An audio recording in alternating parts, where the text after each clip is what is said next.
Sahyadri top 10 news या बातमीपत्राचे प्रायोजक आहेत Mac care super speciality hospital Ahmednagar.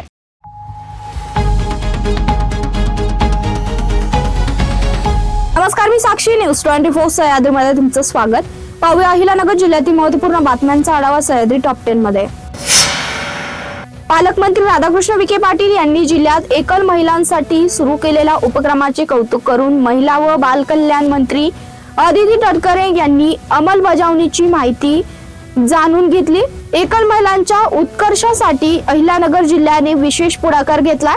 नामदार अदिती तटकरे यांनी लोणी येथे नामदार राधाकृष्ण विखे पाटील यांच्या जनसेवा कार्यालयात सदिच्छा भेट दिली। नामदार विखे पाटील यांच्यासह डॉक्टर विखे पाटील कारखान्याचे व्हाईस चेअरमन सोपानराव शिरसाट, प्रवरा बँकेचे व्हाईस चेअरमन मच्छिंद्र थेटे यांनी स्वागत केला। आमदार काशीनाथ दाते, आमदार अमोल खताळ, राष्ट्रवादी काँग्रेसचे जिल्हाध्यक्ष कपिल पवार, जिल्हा पोलीस अधीक्षक सोमनाथ घारगे, अतिरिक्त पोलीस अधीक्षक सोमनाथ वाकचौरे यांच्यासह महिला व बाल कल्याण विभागाचे अधिकारी उपस्थित होते। श्रीगोंदा तालुक्यातील घोड धरण लाभ क्षेत्रातील शेतकऱ्यांनी साकळाई उपसा सिंचन योजनेसाठी घोड धरणातून पाणी देण्याच्या निर्णयाला तीव्र विरोध दर्शवलाय।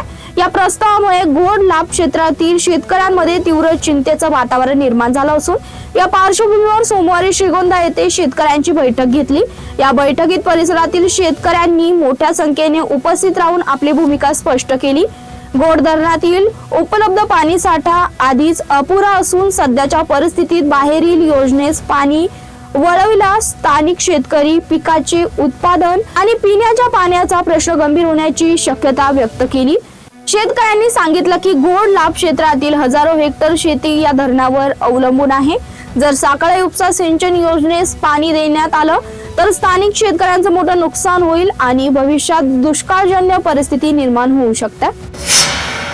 नेवासा तालुक्यात गेल्या काही वर्षांपासून दहशत निर्माण करणाऱ्या सराईत गुन्हेगारांच्या टोळीवर अखेर पोलिसांनी निर्णायक कारवाई करत टोळी प्रमुखासह तिघांना जिल्ह्यातून हद्दपार केलाय। या कारवाईमुळे स्थानिक नागरिकांना मोठा दिलासा मिळालाय। जिल्हा पोलीस अधीक्षक सोमनाथ घारगे यांनी याबाबतचे आदेश काढलेत। टोळी प्रमुख शुभम विश्वास उर्फ विश्वनाथ गर्जे, टोळी सदस्य आकाश उर्फ दत्तू उर्फ दत्ता उर्फ दत्तात्रय मच्छिंद्र सावंत आणि योगेश मच्छिंद्र सावंत अशी हद्दपार केलेल्या गुन्हेगारांची नावे आहेत। रावरी विधानसभा पोटनिवडणुकीच्या पार्श्वभूमीवर काल सोमवारी उमेदवारी अर्ज भरण्याची शेवटचा दिवस ऐनवेळी घडलेल्या राजकीय घडामोडींमुळे या निवडणुकीत मोठा ट्विस्ट पाहायला मिळाला।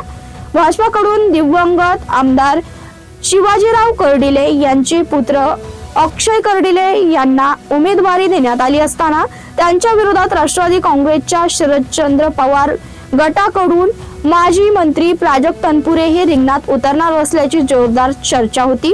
मात्र अखेरच्या क्षणी तनपुरे यांनी माघार घेतल्याने राजकीय समीकरणे पूर्णपणे बदलली आहेत। गोंदगिरी आणि आर्थिक फसवणुकीच्या जाळ्यात अडकलेल्या अशोक खरात प्रकरणाचा तपास ईडीने सुरू केला। दरम्यान खरातच्या किशोर वयातील एक अत्यंत संतापजनक कारनामा समोर आलाय। अवघ्या 18 ते 20 वर्षाचा असताना खरातने जादूटोण्याच्या नावाखाली एका महिलेवर लैंगिक अत्याचार केल्याचा ही धक्कादायक माहिती आता चर्चेत आली आहे। जुन्या प्रकरणासोबत आता ईडीची एंट्री झाल्याने खरातची गोंदगिरीचे साम्राज्य पत्त्याच्या बंगल्यासारखे कोसळल्याची चिन्हे दिसत आहेत। सह्याद्री टॉप 10 मध्ये घेऊया छोटीशी विश्रांती। कॉंग्रॅच्युलेशन्स वहिनी, बाळ झाल्याबद्दल। पण मी ऐकलंय डिलिव्हरी फार क्रिटिकल होती। आता ठीक आहे ना सगळं? अगं होता थोडा प्रॉब्लेम, पण स्त्रियांच्या आरोग्याची संपूर्ण काळजी घेणारं मातृसेवा होतं ना साथीला। सगळं सुरळीत झालं। किशोर वयापासून ते रजोनिवृत्तीपर्यंत स्त्रीच्या आरोग्याची संपूर्ण काळजी घेणारं अहमदनगर मधील पहिलं स्त्री रुग्णालय Matruseva women's hospital obstetric ICU। किशोरवयीन आणि विवाहपूर्व समुपदेशन, गरोदर माता तपासणी आणि प्रसूती, पहिल्या सिझेरियन नंतर नॉर्मल डिलिव्हरीची सोय। मातृसेवा विमेन्स हॉस्पिटल, सक्कर चौक, नवीन टिळक रोड, अहमदनगर। फोन 9850 20 0017। विश्रांतीनंतर तुमचं पुन्हा एकदा स्वागत। पाहूया पुढील बातम्या। भाजपाचे दिवंगत आमदार शिवाजी कर्डिले यांच्या रिक्त जागेवर होणाऱ्या पोटनिवडणुकीत भाजप विरुद्ध राष्ट्रवादी अशी लढत निश्चित झाली आहे। उमेदवारी अर्ज दाखल करण्याच्या अखेरच्या दिवशी सोमवारी राष्ट्रवादीने गोविंद मोकाटे हा नौखा चेहरा समोर केला। भाजपाने दिवंगत आमदार शिवाजी कर्डिले यांचा मुलगा अक्षय कर्डिले यांना उमेदवारी दिली आहे। माजी मंत्री प्राजक्त तनपुरे हे अपक्ष लढण्याच्या तयारीत होते, मात्र प्रदेशाध्यक्ष रवींद्र चव्हाण, मंत्री राधाकृष्ण विखे पाटील यांनी त्यांची भेट घेत मनधरणी केली। त्यानंतर त्यांनी निवडणूक रिंगणातून माघार घेण्याचा निर्णय घेतला। राहता शहरातील यात्रा उत्सवात अल्पवयीन मुलीची छेड काढून तिच्या भावनांना जीवे मारण्याची धमकी देत बेदम मारहाण करणाऱ्या चौघांना पोलिसांनी अटक केलाय। 3 एप्रिल रोजी पीडित मुलगी तिच्या 5 भावांसह यात्रेसाठी आली होती। रात्री 10 वाजेच्या सुमारास हे सर्वजण मंदिराजवळील खाद्य स्टॉल कडे जात होते। यावेळी आरोपी शंकर किशोर कुन्हाडे यांनी पीडितेसमोर येऊन अश्लील हावभाव करत तिच्याशी अश्लील वर्तन केलं। याबाबत पीडितेच्या भावानी या कृत्याचा जाब विचारला तेव्हा कुन्हाडे याच्यासह रोहित राजेंद्र डुकरे, साहिल विजय कुन्हाडे आणि आदेश रावसाहेब माळी यांनी आपल्या इतर 10 ते 15 अज्ञात साथीदारांना गोळा केला। या टोळक्याने पीडितेच्या भावांना गाठून लाथाबुक्यांनी बेदम मारहाण केली व जीवे मारण्याची धमकी दिली असं फिर्यादीत म्हटलं।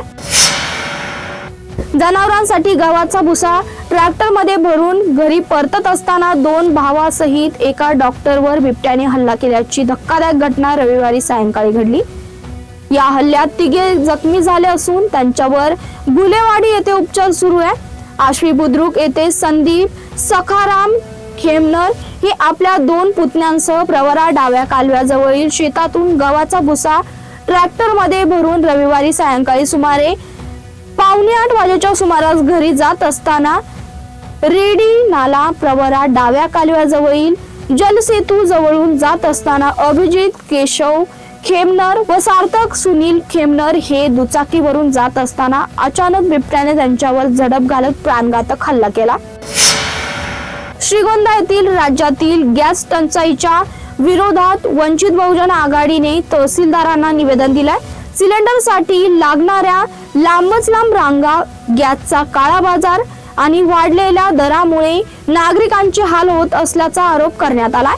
गॅस पुरवठा सुरळीत करावा, काळा बाजार रोखावा आणि गरजूंसाठी कम्युनिटी किचन सुरू करावे अशी मागणी करण्यात आली आहे। या निवेदनावेळी भीमराव घोडके, संतोष जवजाळ, महेश पवार, संतोष जठार, सोनवणे, अरुण पठारे, भोसले यांच्यासह वंचित बहुजन आघाडीचे पदाधिकारी उपस्थित होते।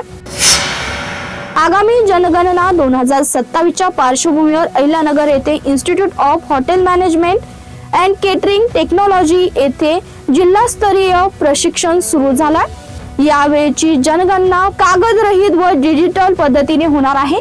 जिल्हाधिकारी डॉक्टर पंकज आशिया यांनी प्रशिक्षण केंद्राला भेट देऊन तयारीचा आढावा घेतला आणि नियुक्त अधिकारी व कर्मचाऱ्यांनी तांत्रिक बाबी सखोल समजून घेऊन जनगणनेचं कार्य अचूक व वेळेत पूर्ण करावं असे निर्देश दिले।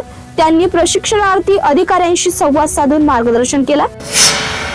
सह्याद्री टॉप 10 मध्ये इथे संपतोय। तुम्ही पाहता news 24 Sahyadri. Sahyadri top 10 news या बातमीपत्राचे प्रायोजक होते Mac care super speciality hospital Ahmednagar.